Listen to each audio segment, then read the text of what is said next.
प्रश्न 59। एक मकान का गुंबद एक अर्धगोले के आकार का है। अंदर से इसमें सफेदी कराने में 498.96 रुपया व्यय हुए। यदि सफेदी कराने की दर 3 रुपया प्रति वर्ग मीटर हो तो गुंबद का आंतरिक पृष्ठीय क्षेत्रफल, गुंबद के अंदर हवा का आयतन ज्ञात करें। तो इसका पहला हम हल करेंगे। तो पूछ रहा है कि गुंबद का आंतरिक पृष्ठीय क्षेत्रफल ज्ञात करें। तो लिखेंगे अर्धगोले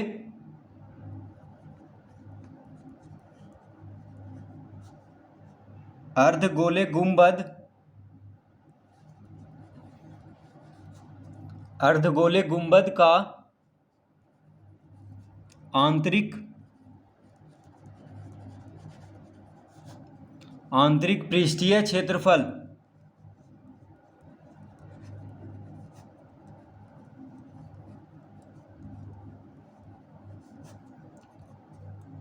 बराबर, तो क्या पूछ रहा है, गुंबद का आंतरिक पृष्ठीय क्षेत्रफल।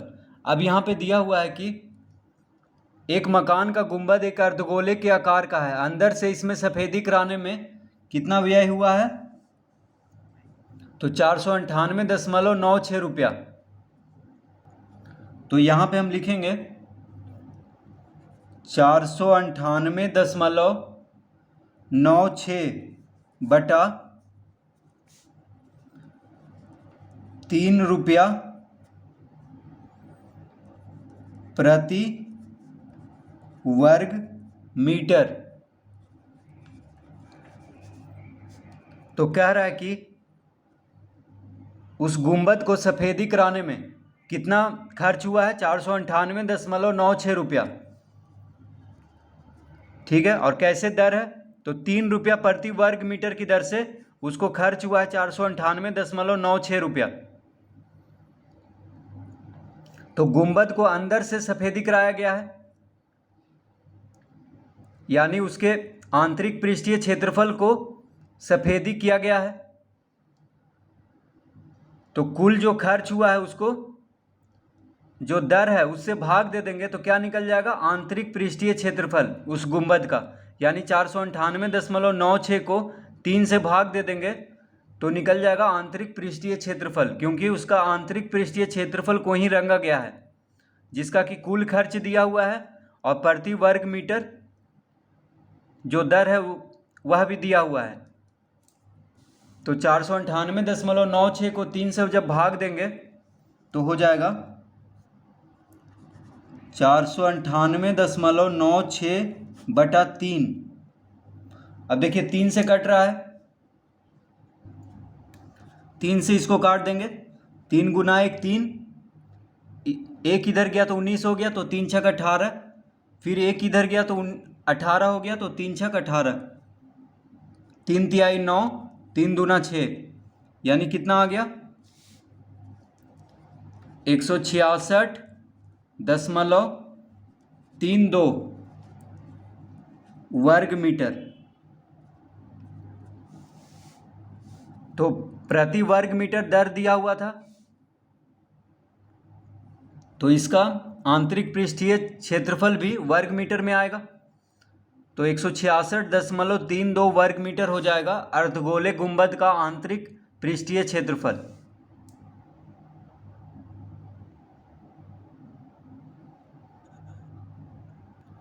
अब देखिए अर्धगोले का,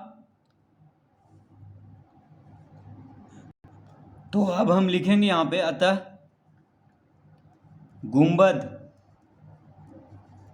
गुंबद का वक्र पृष्ठीय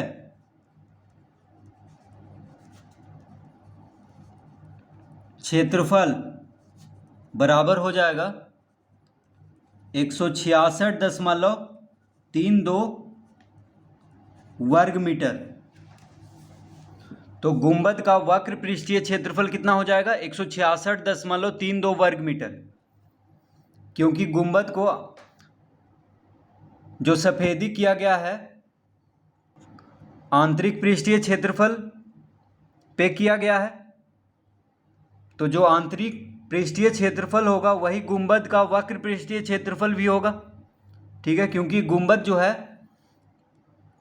मकान के ऊपर है, तो गुंबद का वक्र पृष्ठीय क्षेत्रफल कितना हो जाएगा?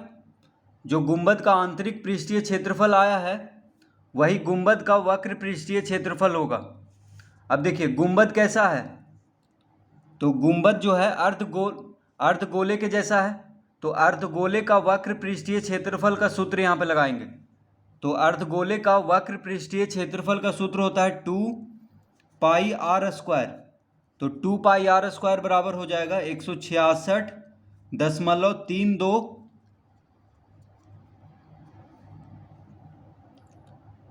वर्ग मीटर।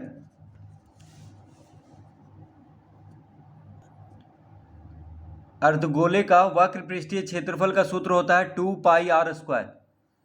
तो 2 पाई आर स्क्वायर बराबर क्या लिख देंगे? 166.32 वर्ग मीटर। तो यहाँ पे लिखेंगे 2 पाई, पाई का मान होता है 22/7।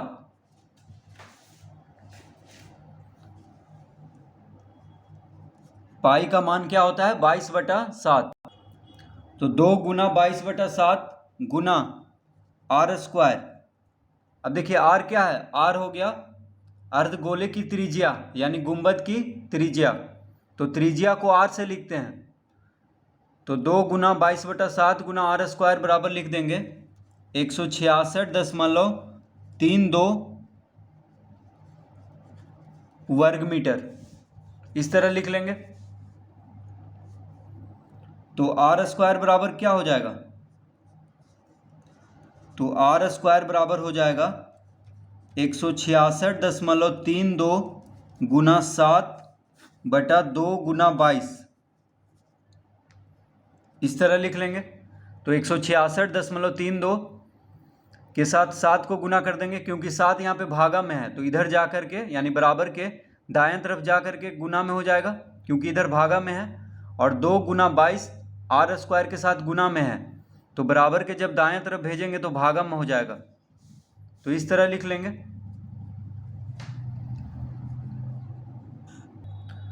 देखिए 2 से ये कट रहा है, 2 अठी 16, 2 तिया 6, 2 गुना 1 2, 2 छक 12।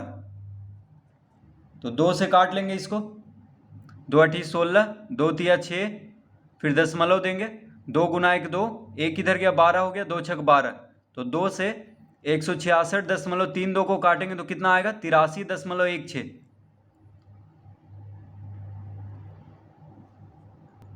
अब 11 से काटेंगे, 11 दूना 22। देखिए 11 दूना 22, 11 से ये कट रहा है, 11 सते 77, 6 बचा तो 6 1 61 हो गया। तो 11 पचे 55 लगाएंगे और यहाँ पे दशमलव देंगे। फिर 6 इधर गया, 11 छक 66। तो 11 से इसको काटेंगे तो 11 सते 77, 6 इधर जाएगा तो 61 हो जाएगा। तो 11 पचे 55 लगाएंगे, फिर दशमलव है यहाँ पे तो दशमलव दे देंगे यहाँ पे।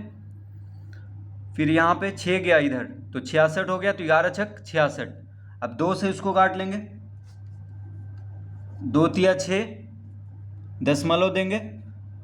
तो 1 इधर गया तो 15 हो गया, तो 2 सते 14, 1 इधर गया तो 2 अठी 16। तो कितना आ गया? आर स्क्वायर बराबर हो गया 3.78 गुना 7। तो 3.78 को 7 से जब गुना करेंगे तो आ जाएगा 26.46। यानी आर स्क्वायर बराबर कितना आ गया?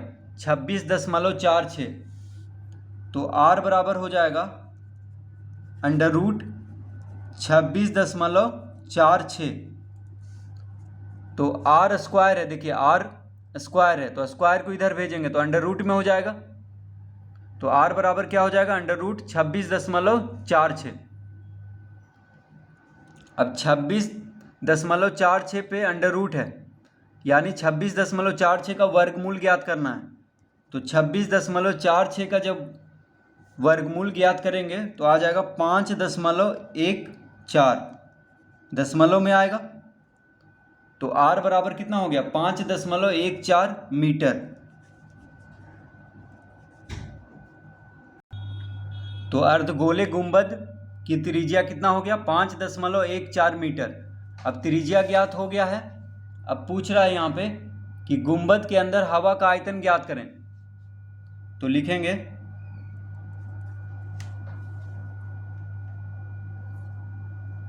गुंबद का आयतन। अब देखिए गुंबद का जितना आयतन होगा उतना ही उसके अंदर हवा का भी आयतन होगा। तो गुंबद कैसा है, अर्धगोले के जैसा है। तो अर्धगोले का आयतन का सूत्र होता है 2/3 पाई आर क्यू। आर हो गया त्रिज्या, तो त्रिज्या हम ज्ञात कर चुके हैं 5.14। तो अर्धगोले का आयतन का सूत्र होता है 2/3 पाई आर क्यू। अब गुंबद कैसा है, अर्धगोले के जैसा है। तो अब हम इसका आयतन ज्ञात करेंगे। तो हो जाएगा 2/3 गुना पाई का मान होता है 22/7 गुना पाई का मान क्या होता है 22/7। आर कितना है, आर 5.14 है। तो आर के जगह पे लिखेंगे 5.14। तो आर का घन है, देखिए आर का घात 3 है तो इसका घात 3 दे देंगे।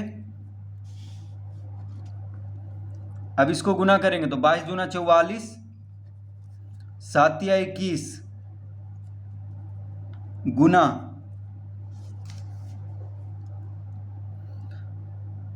5.14। देखिए 5.14 का घन है, ठीक है, घात 3 है।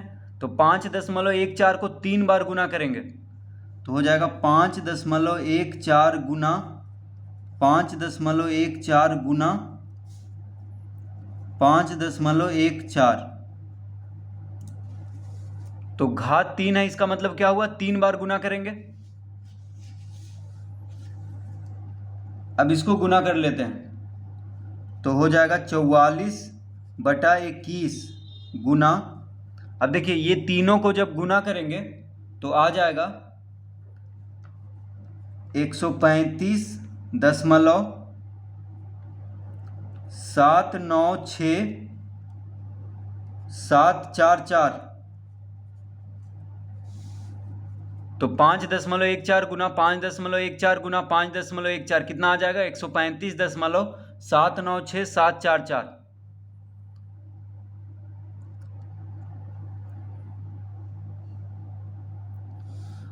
अब यहाँ पे 135.796,744 को जब 44 से गुना करेंगे तो आ जाएगा 5,975.736/21। तो देखिए 44 और इसको गुना किए हैं तो कितना आ गया 5,975.056,736 और बटा में क्या है 21 है। अब जब 21 से इसको भाग देंगे तो आ जाएगा 284.52651 और यहाँ पे लिख देंगे घन मीटर। आयतन घन में होता है, ठीक है। तो 5,975.056,736 को जब 21 से भाग देंगे तो कितना आएगा 284.52651 घन मीटर। तो इसको लगभग में हम लिख देंगे 284.53 घन मीटर। देखिए दशमलव के बाद 2 ही अंक रखेंगे तो यहाँ पे 2 है और 2 के बाद क्या है 6 है, तो 6 है यहाँ पे, ठीक है। 5 से ज़्यादा है तो 2 से 1 बढ़ जाएगा यानी 3 हो जाएगा। तो 284.53 घन मीटर हो जाएगा इसका आयतन। तो क्या पूछ रहा था, गुंबद के अंदर हवा का आयतन ज्ञात करें। तो गुंबद के अंदर हवा का आयतन कितना है 284.53 घन मीटर। तो लिखेंगे अतः गुंबद के